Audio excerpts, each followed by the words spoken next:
आज से उसको बढ़ाकर मैं 14,000 रुपया देने की घोषणा करता हूं। लगभग 1300 और 39 रुपया इनका बढ़ जाएगा और ये 14,000 रुपया पाएंगे।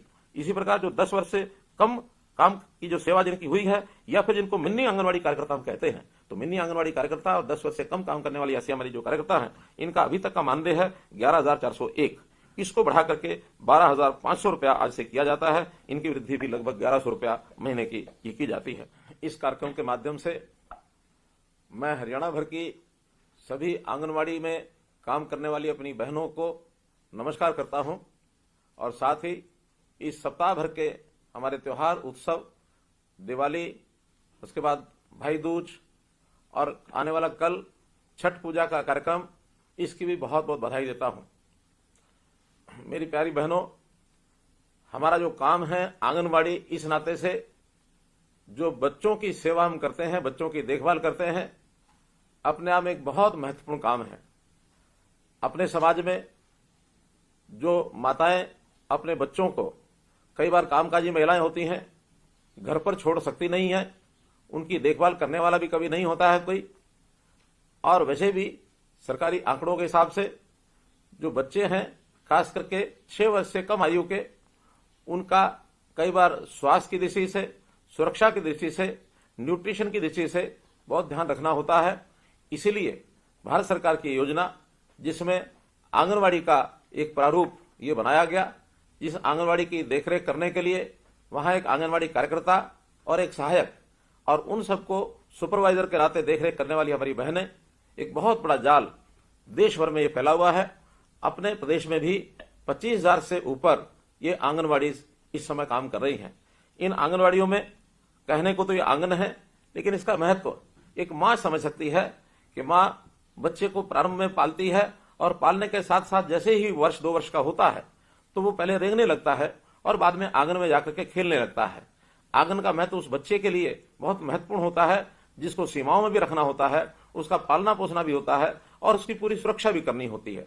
तो इसी प्रकार से हमारा जो परिसर है आंगनवाड़ी, इसमें उस गांव के, उस मोहल्ले के जो छोटे बच्चे 3 वर्ष से 6 वर्ष तक के, वो हमारे आंगनवाड़ी में आते हैं और उन आंगनवाड़ी के अंदर उनकी देखरेख हम भी एक ममता के साथ, प्यार के साथ वैसा ही करती हैं जैसी एक मां अपने बच्चे के लिए करती है।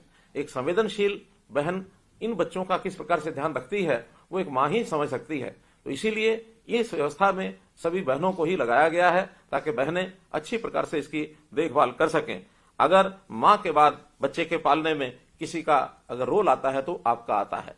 एक बड़ी बात, आखिर आंगनवाड़ी सभी सरकारी व्यवस्थाओं में चलती है और सामान्यतः समाज में देखा गया है कि इन सरकारी व्यवस्थाओं पर लोगों का विश्वास नहीं होता, लेकिन आपके ऊपर कितना विश्वास है कि एक बच्चा जो मां का एक जिगर का टुकड़ा होता है और उस बच्चे की पूरी भरोसा करके आपके जिम्मे छोड़ करके जाती हैं कि आप सुबह से सायंकाल तक उस बच्चे का ध्यान रखेंगी। तो एक बहुत बड़ा एक विश्वास का, एक बहुत बड़ा एक भरोसे का ये काम आप कर रही हैं, बहुत सराहनीय ये काम है। अब इस काम में कितनी कठिनाइयां आती होंगी, मैं तो एक उदाहरण के साथ आपके सामने ये विषय रख सकता हूं।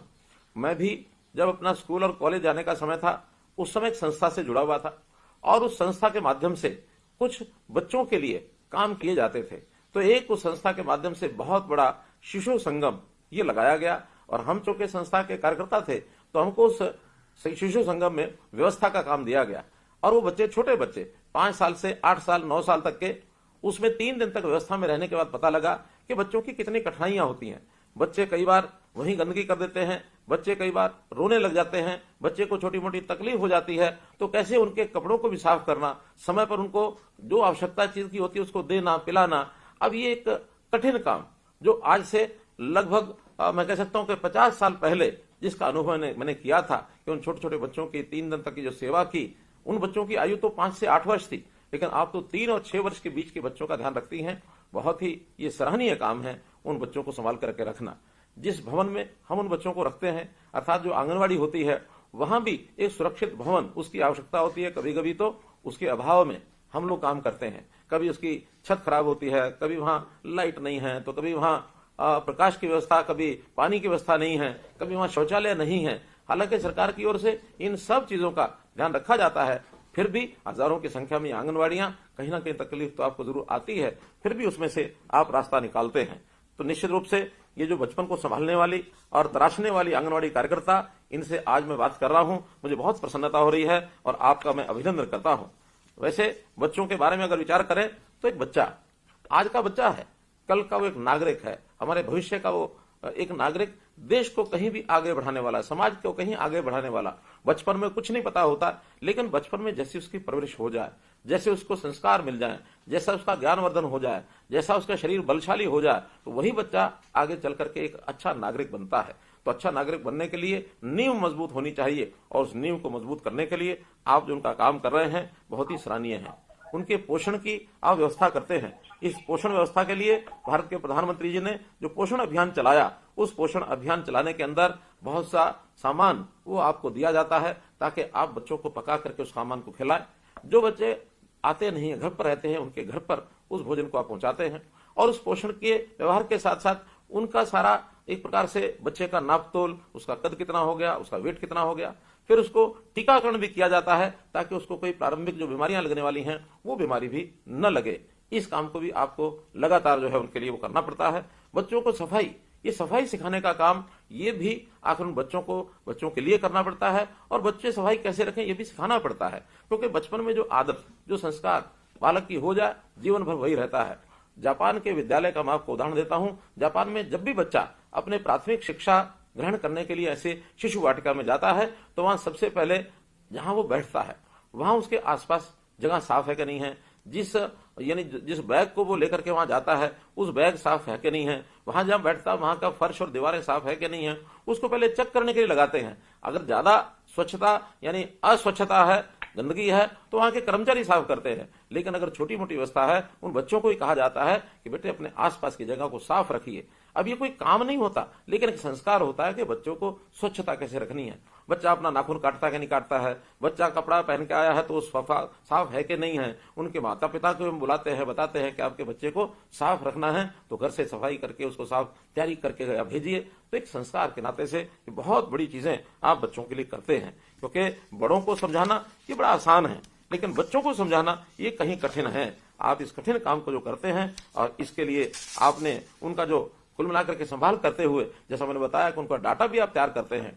अभी तक डाटा हम अपने रजिस्टर पर ये रखते रहे हैं, लेकिन अब आपको मोबाइल के साथ ऐप भी दी गई है कि आप उस डाटा को अपडेट करिए, और हर दिन अपडेट करेंगे तो उसका डाटा एक सर्वर में जाकर के और एक प्रकार से जानकारी सबको मिलती रहेगी, और एक प्रगति कैसी हो रही है इसका भी हम ध्यान रखेंगे। तो कुल मिलाकर आप बच्चों का ध्यान रखते हैं। उन बच्चों की प्री स्कूलिंग एक्टिविटी, खिलौने आदि से खिलाना, खिलौने बनाना, ड्राइंग करवाना, पजल गेम्स आदि ये सब सिखाना, ये उनके गुणों में वृद्धि करती है, और भविष्य एक अच्छी नींव के साथ आगे बढ़े।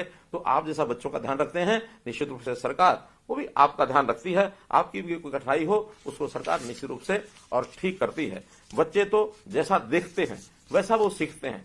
एक बार एक कहानी के माध्यम से अगर इस बात को समझना हो, तो एक माता पिता अपने बच्चे को बैठे हुए ड्राइंग बनाते हुए देख रहे थे, और बच्चा एक कागज लेकर के अपनी जगह बैठे एक पेंसिल से कागज के ऊपर ड्राइंग बना रहा था।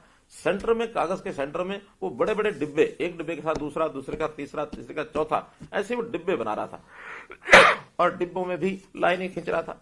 बाद में थोड़ी देर बाद उस बच्चे ने उसी कागज के कोने पर छोटे छोटे डिब्बे बनाने शुरू किए, और वैसे भी उस पर लाइनें खींच दी। माता पिता बड़ा खुश हो रहे थे कि देखो हमारा बेटा छोटी आयु में भी कितनी अच्छी ड्राइंग ये कर रहा है। जब पिताजी ने पूछा, बेटे ये ड्राइंग बनाई है, ये डिब्बे बनाए हैं, क्या बनाए हैं? कहने लगे, पापा जब मैं बड़ा हो जाऊंगा तो मैं बड़ा होकर के एक बहुत बड़ा मकान बनाऊंगा, और ये जो मैं बड़े बड़े डिब्बे बना रहा हूं ये बड़े बड़े कमरे होंगे, और इन कमरों में एक मेरा सोने का कमरा होगा, एक बच्चों के पढ़ने का कमरा होगा, एक जो अतिथि आते हैं अतिथि कक्ष होगा, ड्राइंग रूम होगा। इस प्रकार से सारे उसने कमरे बना करके डिब्बों के माध्यम से बताया। पिताजी ने पूछा कि ये कोने में ये जो छोटे छोटे डिब्बे बनाए ये क्या है? तो उन्होंने कहा कि पापा जब मैं बड़ा हो जाऊंगा तो आप बूढ़े हो जाएंगे, आप और माताजी जब बूढ़े हो जाएंगे तो इन छोटे कमरों में रहेंगे। पिताजी बड़े हैरान हुए कि बेटा हमारे लिए छोटे कमरे क्यों? उनका देखिए, अब आप बड़े मकान में रहते हैं, और आपके मम्मी पापा जो मेरे दादा दादी हैं वो मकान के कोने में छोटे छोटे कमरों में ही तो रहते हैं। जब वो छोटे छोटे कमरों में रहते हैं तो जब आप बूढ़े हो जाएंगे तो आप भी उन छोटे कमरों में रहेंगे। देखिए किस प्रकार से बच्चे ने अपने उस व्यवहार को, माता पिता के व्यवहार को कैसे परखा, कैसे जाना, जो उसके मन में बैठा वही उसने बोलना शुरू कर दिया। तो अर्थात बच्चे जो होते हैं ये कोरी स्लेट होते हैं। बच्चों को तो जैसा देखेंगे, जैसा आप सिखाएंगे, वही बच्चे सीखते चले जाएंगे। हमने बचपन में गाना सुना था, बच्चे मन के सच्चे, सबकी आंख के तारे। बच्चों का कोई द्वेष नहीं होता, बच्चे हमेशा एक दूसरे के साथ खेलते रहते हैं और बच्चे जो मन में ठान लेते हैं उसको पूरा करके छोड़ते हैं। जब तक पूरा न हो तब तक वो जिद भी करते हैं। ये बच्चों की बहुत चाहे छोटी बातें हैं, लेकिन हम सब के लिए भी सीखने के लिए पर्याप्त हैं। तो बच्चों की दुनिया, बच्चों का ये संसार जितना खुशहाल होगा, जितना सुखी होगा, जितना इनका ध्यान रखा जाएगा, उतना अपने देश का जो भविष्य है वो उज्जवल होने वाला है। इन सब बातों का हमने ध्यान रखना है। जैसा मैंने बताया कि आप सब बच्चों का इतना ध्यान रखते हैं, ख्याल रखते हैं, तो आप सबका भी ध्यान रखना, ख्याल रखना, ये हमारा सरकार के लोगों का ये काम है। तो उस नाते से मुझे जो बताया गया कि आपकी जो सरकारी व्यवस्था है उसमें कुछ थोड़ा और अच्छी व्यवस्थाएं करने के लिए योजना कुछ होनी चाहिए, तो मैंने कहा कि आज चूंकि मैं सभी हमारी बहनों का, आंगनवाड़ी जो हमारी कार्यकर्ता हैं, जो हमारी सहायक हैं, उन सबके साथ बातचीत कर रहा हूं। मैं स्वयं उनको बताऊंगा कि हमने जो उनके मानदेय हैं, जो मानदेय अभी तक आपको, यानी आंगनवाड़ी कार्यकर्ता जो 10 वर्ष से ऊपर की कार्यकर्ता है, क्योंकि इसके दो भाग ये हैं, 10 वर्ष से कम काम करने वाली कार्यकर्ता और 10 वर्ष से ऊपर अधिक सेवा देने वाली कार्यकर्ता। तो जो अभी तक 10 वर्ष से ऊपर जो सेवा देती है वो कार्यकर्ता अपनी है, उसका जो मानदेय है अभी 12,661 रुपया है। तो आज से उसको बढ़ाकर मैं 14,000 रुपया देने की घोषणा करता हूं। लगभग 1,300 और 39 रुपया इनका बढ़ जाएगा और ये 14,000 रुपया पाएंगी। इसी प्रकार जो 10 वर्ष से कम काम की जो सेवा जिनकी हुई है, या फिर जिनको मिनी आंगनवाड़ी कार्यकर्ता हम कहते हैं, तो मिनी आंगनवाड़ी कार्यकर्ता और 10 वर्ष से कम काम करने वाली ऐसी हमारी जो कार्यकर्ता हैं, इनका अभी तक का मानदेय है 11,401। इसको बढ़ा करके 12,500 रुपया आज से किया जाता है। इनकी वृद्धि भी लगभग 1,100 रुपया महीने की जाती है। इसी प्रकार आंगनवाड़ी जो हेल्पर हैं, इन आंगनवाड़ी हेल्पर्स का अभी तक का मानदेय है 6,781। इसको भी बढ़ा करके 7,500 रुपया किया जाता है, अर्थात 719 रुपए की वृद्धि इसमें भी की जाती है। ये जितना भी मानदेय दिया जाता है, ये भारत सरकार और हरियाणा सरकार का जो एक मिला करके, और ये मानधन 60% और 40% के शेयर में दिया जाता है। कई बार ऐसा भी ध्यान में आता है कि जितना आपको दिया जाता है उसमें जो भारत सरकार का 40% का हिस्सा है वो काफी कम रहता है, लेकिन उसकी पूर्ति हमेशा हरियाणा सरकार करती है। इसलिए इसमें भी अभी भारत सरकार का हिस्सा तो बहुत कम है, लेकिन फिर भी उनके जो 60% का शेयर है वो हरियाणा सरकार लगातार देती रहेगी। कभी भी भारत सरकार से का 60% में कमी रहेगी तो हरियाणा सरकार देती रहेगी, और अपना 40% हरियाणा सरकार तो हमेशा देती ही है। ये भी आपकी जानकारी के लिए मैं बताना चाहूंगा। और ये मानधन सारे देश भर में मैं कह सकता हूं, चाहे वो आंगनवाड़ी कार्यकर्ता का हो, चाहे आंगनवाड़ी सहायक का हो, ये देश भर में सर्वाधिक है। इसलिए सर्वाधिक मानधन देने वाला हरियाणा देश का पहला राज्य है। ऐसे 32 राज्यों की इस मानदेय की जानकारी ये मैं आपको दे रहा हूं। मुझे ये बताते हुए भी खुशी हो रही है कि आपकी पदोन्नति के द्वार ये भी खोल दिए गए हैं। अब हमने 25% पद सुपरवाइजर के लिए, ये आप में से ही भरे जाएंगे। उसकी भी फरवरी 2024 में एक छोटी परीक्षा होगी। योग्य जो बहनें हैं वो सुपरवाइजर के पद पर भी 25% की संख्या में उसमें जा सकेंगे। ये हम पहली बार कर रहे हैं और ये एक छोटा परीक्षा का जो एक कार्यक्रम है उसको लेकर के किया जाएगा। इसी के साथ रिटायरमेंट के समय भी हम कुछ सम्मान राशि ये पहले आपको देते थे। अभी तक आंगनवाड़ी जो वर्कर हैं और आंगनवाड़ी हेल्पर हैं उनको 1 लाख रुपया और 50,000 रुपया ये दिया जाता था। अब वर्कर जो है यानी कार्यकर्ता हैं, उन कार्यकर्ता को 1 लाख की बजाय 2 लाख रुपया दिया जाएगा यानी रिटायरमेंट के समय, और जो हेल्पर हैं उनको 50,000 रुपए की बजाय 1 लाख रुपए की राशि दी जाएगी, अर्थात ये दोनों को डबल कर दिया गया है। इसी प्रकार वर्दी भत्ता भी अभी तक 800 रुपया दिया जाता था, अब इसको बढ़ा करके 1,500 रुपया वार्षिक करने की मैं घोषणा करता हूं। गांव के अंदर हम लोगों ने बाल वाटिकाएं, यानी सरकारी स्कूलों में जो हमारे जितने भी आंगनवाड़ी हैं उनको नाम पहले दिया था हमने प्ले वे स्कूल। अभी उनका नाम, क्योंकि सरकारी जो नई शिक्षा नीति है, राष्ट्रीय शिक्षा नीति, उसमें इनका नाम बाल वाटिका कर दिया गया है। तो इन बाल वाटिकाओं का ही नाम रखा है। 4,000 बाल वाटिकाएं बन चुकी हैं। अभी आगे और 4,000 नई बाल वाटिकाएं जो आंगनवाड़ी हैं, जो अच्छी आंगनवाड़ी हैं, उन्हीं को उसमें कन्वर्ट कर दिया जाएगा। तो इस प्रकार से मैं तो आपके सामने यही एक विषय रखना चाहता हूं कि जो 1975 में ये आंगनवाड़ी का कार्यक्रम शुरू हुआ था, आज लगभग 50 वर्ष होने को आ रहे हैं। तो इस 50 वर्ष के काल में आप लोगों ने बाल स्वास्थ्य देखभाल, पालन पोषण, शिक्षा आदि इसके अंदर जो योगदान दिया है, ये आंगनवाड़ी कार्यकर्ताओं का एक प्रकार का उनकी एक सराहना मैं करता हूं, उनका मैं आभार व्यक्त करता हूं।